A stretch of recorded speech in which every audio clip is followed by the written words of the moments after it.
Сәлеметсіздер ме? Мен Пракаш Гоуда. Гидрабадтағы Аполло денсаулық қаласында тамыр хирургы болып жұмыс істеймін.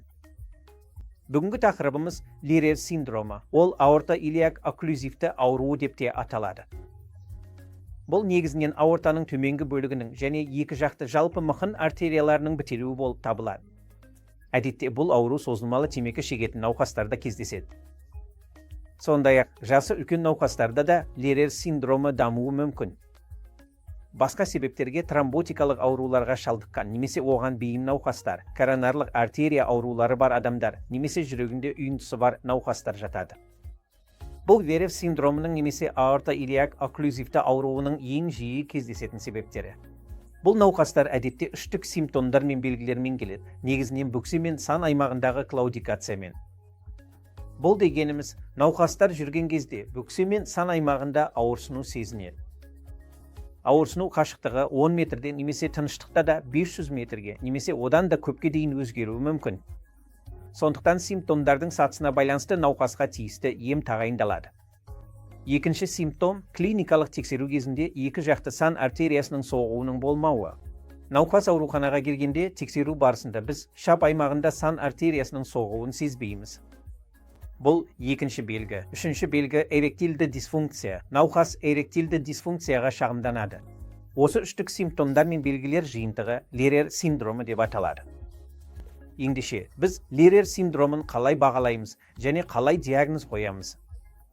Әдетте клиникалық тексеру кезінде бірінші белгі сан артериясының соғуының болмауы, оған қоса бөксе мен сан аймағындағы клаудикация симптомдары және науқастың эректильді дисфункцияға шағымдануы.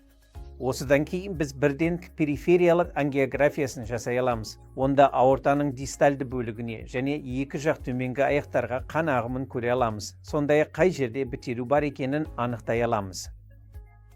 Бітелу қысқа сегментті, ұзын сегментті немесе инфрареналды аймақтан бастап мықын артерияларына дейін созылуы мүмкін. Ондай науқастарды қалай емдейміз?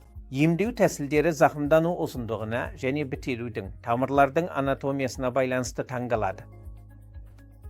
Қысқа бітелулерге қатысты зақымдануларда, яғни аортаның және жалпы мықын артерияларының қысқа сегментті бітелуі болса, екі жақты мықын ангиопластикасымен стенттеу жасауға болады. Бұл әдіс casing stent angioplasty деп те аталады. Бұл әдіс белгілерді жеңілдетеді және науқас процедура жасалған күні ақ қозғала алады. Қалпына келу әдетте бірінші күні ақ жүреді, ал науқас операциядан кейінгі екінші күні үйіне шыға алады. Егер зақымдану ұзын сегментті болса, яғни аортаның және мықын артерияларының ұзын бөлігі зақымданса, онда эндоваскулярлық әдіс қолдануға келмейді. Мұндай жағдайларда ашық айналма бұру ота жасауға тура келеді. Айналма ота аорта бифеморальды немесе биилиак айналма жолдарын қамтиды, яғни біз ішті ашып ота жасаймыз. Біз лапаротомия жасаймыз, яғни инфраренал аортаның сау бөлігін бөліп аламыз. Ал шап аймағында екі жақтың да феморальды артерияларын ашамыз, содан кейін протездік графт қоямыз. Протездік графт тәрізді немесе төңкерілген тәрізді болады, яғни оның негізгі бөлігі және екі бұтағы екі аяққа арналған.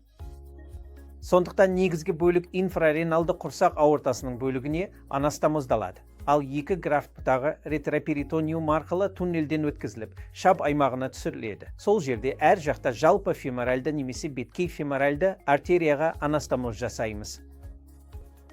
Сондықтан әдетте ашық ота жасағанда науқас кем дегенде бір күн жансақтау бөлімінде болады. Ал келесі күні науқасты палатаға ауыстыру керек. Содан кейін науқасты ауруханада 2-3 күнге дейін ұстай аламыз. Науқастың ішіндегі белгілері жойылып, оның паралитикалық илеусі қалпына келген соң, біз науқасты қозғала бастыруға кірісе аламыз, және ол әдетте 4-ші немесе 5-ші отадан кейінгі күні үйіне шығарылады. Мұндай аурулардың нәтижесі, яғни осындай жағдайларда ашық аортобифеморальды шунттау жасасақ, әдетте жақсырақ болады. Егер науқас отадан кейін темекі шекпесе, шунттың қызмет ету мерзімі оңай 20 жылға дейін жетеді. Сондықтан науқастың әдеттері мен қосымша ауруларына байланысты нәтижелер әртүрлі болады.